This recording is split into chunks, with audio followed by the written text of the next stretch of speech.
धर्म स्नेही प्यारे प्यारे भक्तात्माओं, ऋण सार ग्रंथ में हम श्रावक की उस क्रिया को समझ रहे थे कि श्रावक अगर व्रत भी करता है, नियम भी करता है, उपवास आदि भी करता है, दान आदि भी कर रहा है, फिर भी बंध का कारण भी हो सकता है, दीर्घ संसार का कारण भी हो सकता है और संसार से छुटकारा भी पा सकता है। ये नहीं दोनों बातें कह दिया।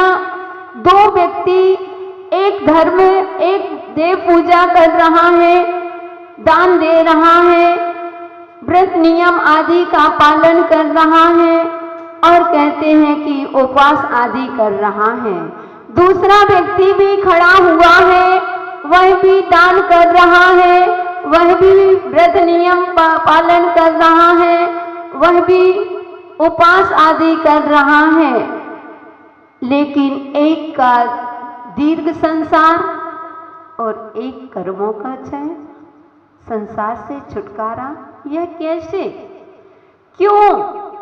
दोनों ही तो कर रहे हैं, बराबर से कर रहे हैं, फिर भी इतना बड़ा अंतर किसका है?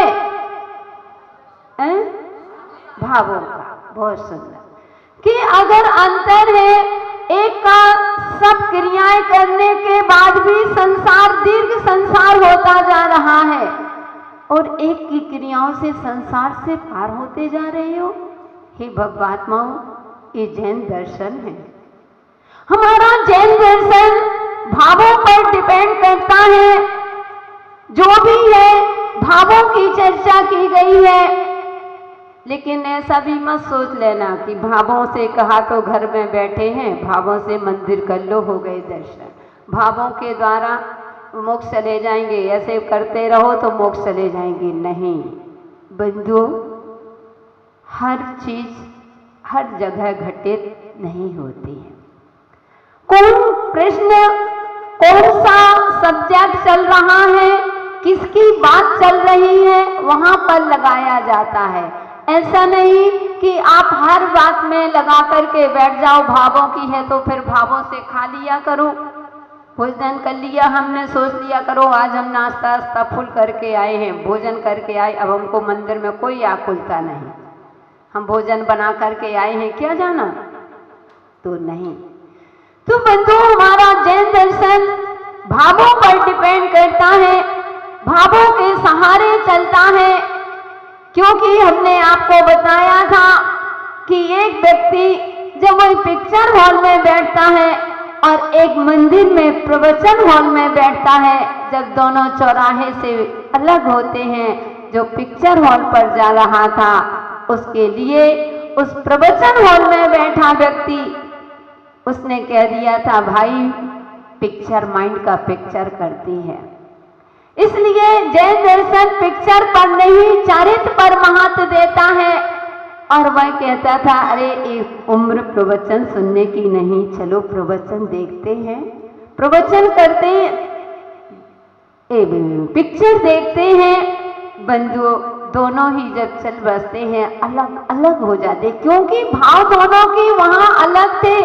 एक ने पिक्चर का जैसे ही नाम देखा और आकर्षित हो गया, वह पिक्चर की ओर दौड़ गया, और एक ने सोचा नहीं, मेरा तो पूजा का नियम है, मैं सबसे पहले मंदिर जाऊंगा, नगर में मुनिराज आए हुए हैं, साधु संत विराजमान हैं, मैं तो प्रवचन कर सुनूंगा, प्रवचन सुन के मैं पहले अपनी आत्मा को खुराक दूंगा। किसको खुराक दूंगा? जो सुन रहे हो। यह खुराक किसकी है? यह शरीर की खुराक नहीं है, ये आत्मा की खुराक है। जो भी धर्म ध्यान कर रहे हो, पूजा दान आदि चल रही है, हे जीव, ये तुम्हारी आत्मा की खुराक है, ये शरीर की खुराक नहीं है। लेकिन बिरले लोग ही हुआ करते हैं जो अपनी आत्मा को खुराक देते हैं। पहले शरीर की परवाह करते हैं, वो आत्मा की परवाह नहीं करते। तो बंधु उसने दोनों अब चले जाते हैं, वह पिक्चर हॉल में बैठ गया, पिक्चर चालू हो जाती है और यहाँ प्रवचन हॉल में आ गया, यहाँ मुनिराज का प्रवचन चालू हो जाता है। दोनों हॉल में बैठे हैं, एक प्रवचन हॉल में और एक पिक्चर हॉल में, दोनों बैठे हुए हैं। लेकिन जो पिक्चर हॉल में बैठा हुआ है, पिक्चर चल रही है, जितना सुंदर पिक्चर का नाम था उतना मजा नहीं आ रहा। क्यों? क्योंकि उसको अपने मित्र की वह बात याद आती है कि पिक्चर माइंड का फ्रैक्चर कर देती है। अब वह पिक्चर देख रहा है और उसकी बात उसके माइंड में बैठी हुई है कि पिक्चर माइंड का फ्रैक्चर करती है, पिक्चर माइंड का फ्रैक्चर करती है। वह सोचता है क्या करूं, बताओ सही, पैसा भी लगा और पिक्चर का मजा भी नहीं आ रहा, वो पाप का बंध भी हो रहा है। वो मेरा मित्र कितना अच्छा होगा, ना पैसे लगे ना कुछ लगा, वो महाराज का प्रवचन सुन रहा होगा, धर्म क्षेत्र में बैठा है, पुण्य का अर्जन कर रहा होगा, वो प्रवचन सुन रहा होगा, कितना आनंद ले रहा होगा। मेरे तो पैसे भी गए, वो मजा भी चला गया, आनंद भी नहीं आ रहा। और यहाँ पर जो प्रवचन हॉल में बैठा है, वह व्यक्ति उन्हीं महाराज का प्रवचन सुन रहा है, आगे की लाइन में ही बैठा, आगे की पंक्ति में बैठे हुए, जैसे कमल जी बैठे हैं, संतोष जी बैठे हैं, धर्मा महान भाव बैठे हुए हैं, देखो सब आगे बैठे हैं, बड़े धर्मात्मा हैं। तो बंधु ऐसे आगे की पंक्ति में बैठा था। अब मुनि महाराज का प्रवचन कर्म सिद्धांत पर चल रहा था। अब उसको एक भी बात, कौन सी प्रकृतियां, कितनी प्रकृतियां होती हैं, मोहिनी कर्म की, कितनी दर्शनावरणी की, कितनी ज्ञानावरणी, आदि आदि, उसको कुछ भी समझ में नहीं आ रहा। अब वह सोच रहा है, अरे यार मैं कहां से फंस गया, मैं तो उठ भी नहीं सकता हूं, आगे की पंक्ति में बैठा हूं। खैर कमल जी नहीं सोचते, कमल जी को तो पूरा समझ में आता है ना कमल जी, पूरा समझ में आ रहा है? पूरा नहीं आ रहा तो थोड़ा तो आ रहा, आनंद तो आ रहा ना, बहुत आनंद आ। तो कहते हैं, अब वो एक सोचता है कि अरे देखो मैं तो फंस गया, मुझे ना प्रवचन समझ में आ रहा है और मेरा समय, मेरा मित्र कितना अच्छा होगा कि देखो वह पिक्चर का मजा ले रहा हो। बंधुओं, अब मैं आपसे एक प्रश्न पूछती हूँ, ओम जी से पूछूंगी। ओम जी, अब आपको ये बताना है कि वह पिक्चर हॉल में बैठा व्यक्ति अच्छा है कि प्रवचन हॉल में बैठा अच्छा है? पिक्चर हॉल में। पिक्चर हॉल में क्यों? क्योंकि जैन धर्म भावों पर चलता है। ठीक ठीक, बहुत सुंदर। ये नहीं कह रहे हैं कि वह पिक्चर हॉल में बैठा व्यक्ति अच्छा है।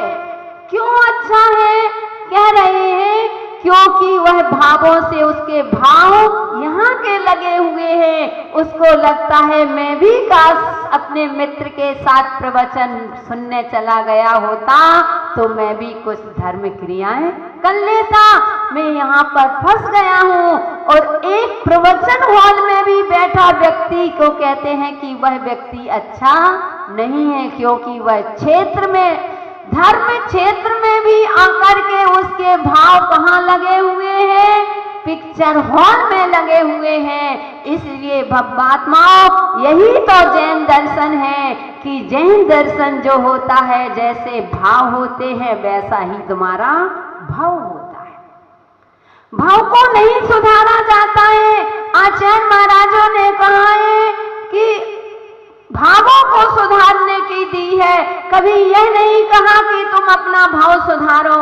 अरे हे जीव, हे श्राप को, अगर तुम्हारे भाव सुधर गए तो भाव तो अपने आप सुधर जाएगा। उसको सुधारने की आवश्यकता नहीं है। इसलिए हमेशा चाहे कोई भी शास्त्र उठा करके पढ़ो, कोई भी आगम में पढ़ो, कोई भी आचार्य उपदेश दे रहे हैं, तो बस यही उपदेश देते हैं कि अपने भावों को निर्मल करो। यही रेण सार ग्रंथ में आचार्य महाराज कुंद स्वामी कह रहे थे कि जो आप दान पूजा आदि कर रहे हो तो एक किसी भी प्रकार की आकांक्षा से मत करना, भावों के साथ करो, कोई पुण्य की प्राप्ति के लिए नहीं करना। अगर हम पुण्य की प्राप्ति के लिए कर रहे हैं तो बंधु अभी हम सम्यक दृष्टि नहीं हो सकते हैं। कितनी बड़ी बड़ी बातें कह देते हैं। बंधु समझने की कोशिश करो, गहराइयों को जाने की, गहराइयों में जाने की कोशिश कीजिए। अगर हम समझते नहीं हैं तो बंधु हमारा स्वाध्याय करना व्यर्थ है। इसलिए आचार्य महाराज जो कह रहे हैं उसको समझने की कोशिश करो कि मोक्ष सुख का कारण कौन होता है। जो कहते हैं दानशील पूजा उपवास व्रत से होता कर्म विनाश, दानशील पूजा उपवास व्रत से होता कर्म विनाश, सम्यक दर्शन साथ अगर तभी मोक्ष सुख होता पास, सम्यक दर्शन साथ अगर तभी मोक्ष सुख होता पास, सम्यक दर्शन बिन हो सम्यक दर्शन बिन संसार बढ़ाए रे, रैण सार चारित्र प्रधान ग्रंथ कहाए रे, रैण सार ग्रंथ महान ग्रंथ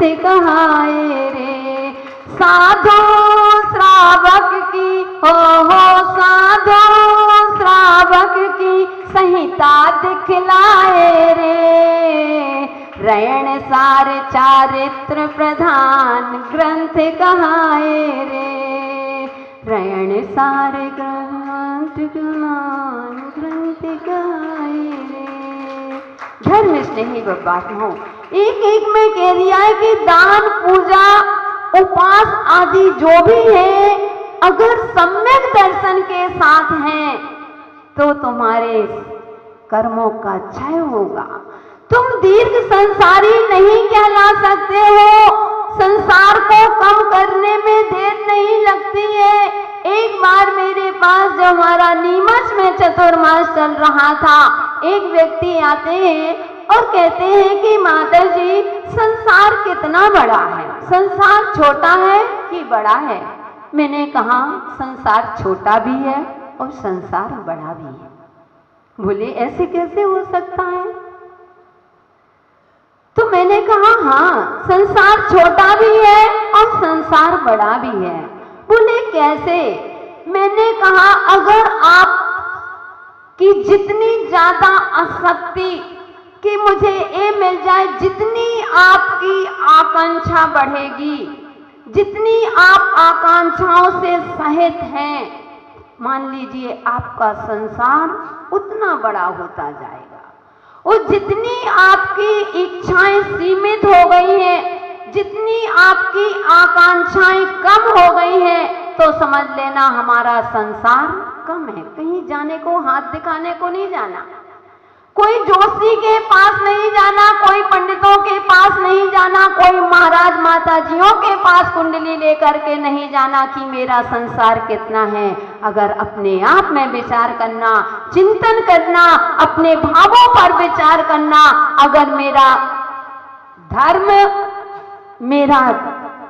मेरी जो भी भावनाएं हैं अगर संसारिक वस्तुओं में लगी हैं, आकांक्षाओं के लिए लगी हैं, पुण्य भी आकांक्षा है। मैंने बता दिया, अभी रैण सार ग्रंथ में यही तो पढ़ रहे हैं कि पुण्य की भी आकांक्षा है तो भी तुम सम्यक दृष्टि नहीं हो।